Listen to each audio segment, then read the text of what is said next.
Ah ouais, loco.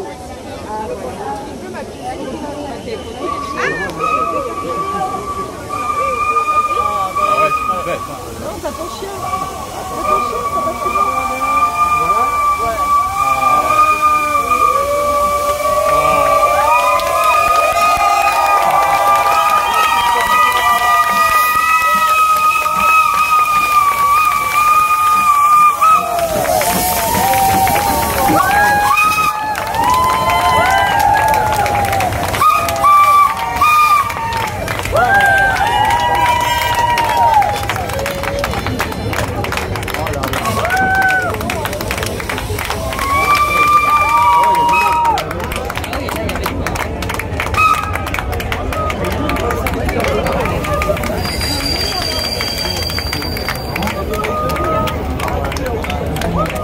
Vamos.